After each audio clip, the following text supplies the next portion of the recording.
Hello বন্ধুরা, তোমরা সবাই কেমন আছো?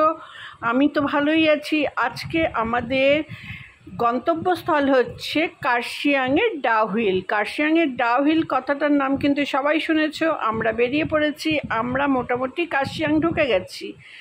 এই জায়গাটায় এসে আমরা সবাই একটু হাত পা ছড়ালাম। আর যেই জায়গাটা এখন আমাকে দেখতে পাচ্ছ ঢুকে গেছি, এই জায়গাটা চারিদিকে পাইন গাছ, আর সব চারদিকে খালি কুয়াশা কুয়াশা, অন্ধকার একদম। এখানে কিন্তু রহস্য, মানে কি বলবো, প্রচুর রহস্য আছে। সেই রহস্যগুলোর একটা একটা করে তোমাদের দেখালাম। এই জায়গাটা যে গেছিলাম আমরা, সেটা চারিদিক অন্ধকার, মাঝখানে খালি একটু ভেজা ভেজা সাথে সাথে একটা জায়গা ছিল। যাই হোক, সেই কথাটা পরে বলছি। এখন আবার আমরা চলে যাচ্ছি মেন যে জায়গাটা, ডাউহিল। ডাউহিল তো সবাই জানো একটা হন্টেড প্লেস। গুগলে সার্চ করলেও কিন্তু হন্টেড প্লেস হিসেবেই ডাউহিলকে দেখানো হয়। তো সেই হন্টেড প্লেসটা কী আসলে, সেটাই আমরা দেখতে যাচ্ছি। তো আমরা যেই রাস্তাটা দিয়ে যাচ্ছি, রাস্তাটা এতটাই চিকন সরু যে একটা গাড়ি কোনো রকম পার হয়। তো তা সত্ত্বে আমরা যাচ্ছি, রাস্তা পুরো ফাঁকা। মাঝখানে আমরা দেখেছিলাম, যাই হোক, এই জায়গাটার কথা বলছি। এখানে যখন আমরা ঢুকেছিলাম, ঢুকে আমরা সবাই সবার হাতের মোবাইল বের করাতে দেখা গেল প্রত্যেকের টাইম আলাদা আলাদা মোবাইলে।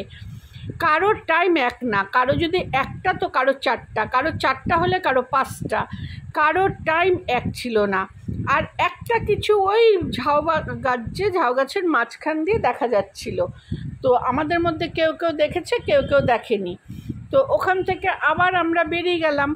বেরিয়ে গিয়ে আমরা সেই সরু রাস্তা ধরে আমরা যাচ্ছি মেন ডাউহিলের যে হন্টেড প্লেসের ওখানে।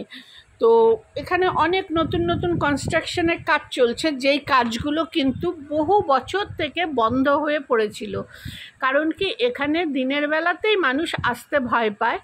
সেখানে আমরা রাত্রে এসছি, রাত্রে আসিনি ঠিক, আমরা এসছি হচ্ছে দুপুরবেলা, কিন্তু আমরা সব শেষ করতে করতে রাত করে ফেলছি। এই যে একটা স্কুল দেখতে পাচ্ছ, এই স্কুলটা বহু বছর বন্ধ পড়েছিল। এখানে এই যে জানলাটায় ফোকাস করলাম, সেই জানলাটা দিয়ে কিছু একটা দেখা যাচ্ছিল, আমরা বুঝে উঠতে পারিনি। যাই হোক, আমাদের কারোই কোনো সেরকম প্রবলেম হয়নি, কিন্তু সবাই যতটা ভয় পায় আমাদের কিন্তু সেই পর্যায়ে ভয় লাগেনি। খালি একটা জিনিসই খারাপ লেগেছে, পাইন গাছের মাঝখানে যখন আমরা সবাই মিলে ঢুকেছিলাম, তখন আমাদের মোবাইলের যে ঘড়িটার টাইমটা সবার আলাদা আলাদা হয়ে গেছিলো। এটা আমি একটা ছোট্ট ফটো তুলে রেখেছিলাম তোমাদেরকে শেয়ার করব বলে, কারণ যদি তোমরা চোখে না দেখো তাহলে তো বিশ্বাস করবে না। তারপর আমরা চলে গেছিলাম সেই ছোট্ট সরু গলি ধরে যেই চার্চটা, সেই চার্চটা দেখতে আমাদেরকে ভিতরে ঢুকতে দেয়নি, এখন বন্ধ হয়ে গেছে। তাও আমরা দূর থেকে চার্চটা দেখালাম। এই যে দেখতে পাচ্ছ, সেই চার্চটা আমরা দূর থেকে দেখালাম, কারণ একদম কাছে আমাদেরকে যেতে দিল না। সেটা নাকি এখন সরকার থেকে বন্ধ করে দিয়েছে। অনেক ইউটিউবাররা এসে অনেক রকমের কথা ছড়ানোতে নাকি বন্ধ হয়ে গেছে, তারা ওখানকার লোকাল স্থানীয়রা বলল।